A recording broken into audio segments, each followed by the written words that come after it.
Welcome to Catholic Views, where we get to know the faith and those who live it. I'm your host, Renee Kranz. On today's show, we will have Scott and Jackie Yicht in the studio with us.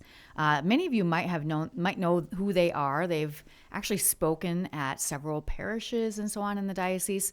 They have a very moving story of conversion, of healing, and we only get a small part of it. So I'm going to have them back, but I hope you'll join us for that interview. It's really, really, really great. They got three Willies.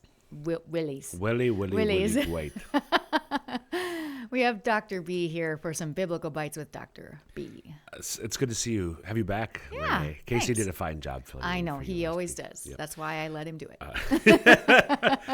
So we are in the 32nd week of Ordinary Time, coming down to it. Only a couple 2 more weeks left in the liturgical year before Advent begins at sundown on Saturday, November 30th. It's like kind of late this year. It is ish. It is ish. Yeah. That means Christmas gets pushed back.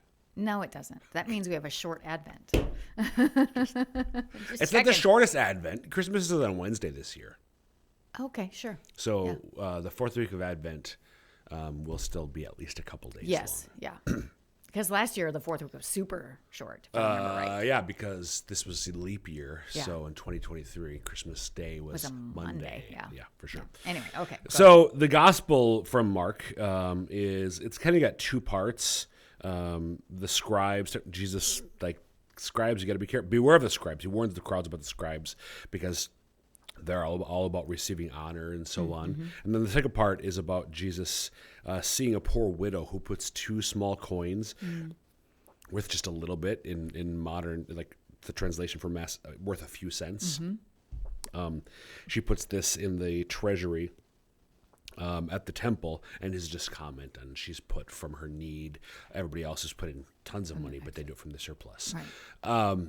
That just reminded me, several weeks ago we talked about the second reading was from James, and you and I talked a little bit about the rich. yeah. And that's not like in American context. We're not talking about the 1%ers, the Elon Musks and the Jeff Talking about the Bezoses. 90% of us. We're talking about the 90% of us. Like when you look at the rest of the world, that's us. And so that kind of speaks to me personally. But what I want to focus on, just in the time we have left, is the first reading, which is always connected thematically to the gospel. So this is about Elijah and the widow.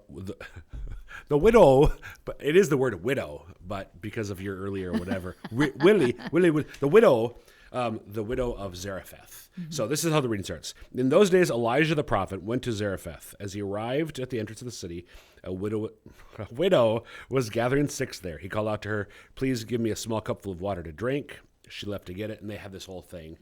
Elijah, the Lord works a miracle through Elijah in this because she's like, "Well, I'll make you," because then He wanted some bread or biscuit. yes, or and well, I was just going to bake something for my son and I, and then we're going to die.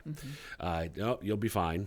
Then, actually, right after the story, right after this reading in 1 Kings chapter 17, her son does die, but Elijah brings him back to life. It's the first time that somebody is brought back to life who's died in the Bible. And Elijah did it. So the two things that I just want to emphasize. Elijah is the prophet of the Old Testament. Just does all sorts of amazing things, proclaiming God's word, his message to his people, a word of conversion, a word of warning, and he performs all sorts of miracles as well. So when we read about Elijah in the Bible, like this is a really important Old Testament figure. But the other thing that I want to highlight, so in those days, Elijah the prophet went to Zarephath, and then this widow, and he asked for a small cupful of water to drink. So a couple of things. Where do you think Zarephath is, Renee? I have no idea. Right. So it's near the Phoenician town of Sidon. So if we had a map, so if you think of the Holy Land, the nation, if you will, of Phoenicia is along the Mediterranean coast, just north of the Holy Land. Okay. So it's a northern border of the Holy Land, northern border of Galilee, and so on. this is a place, the Phoenicians worship Baal. They're not good people. Right. This is where the Lord sends Elijah, and they're in the middle of drought. Oh, so a cup of water is a big deal. Cup of water is a big deal, and he. This is a Gentile. She's a Phoenician woman. So he goes to this woman, asks her for a cup of water, and he ends up staying with her and raises her son from the dead. Jesus in the Gospels goes to Syrophoenicia and performs all sorts of miracles, calling back to Elijah. So there's all sorts of things, the importance of Elijah, but also the fact that even in the Old Testament, God is reaching out not just to the Israelites, but to the Gentiles as well, and what that means for us. Yeah. Thanks for that explanation, Dr. B. You bet.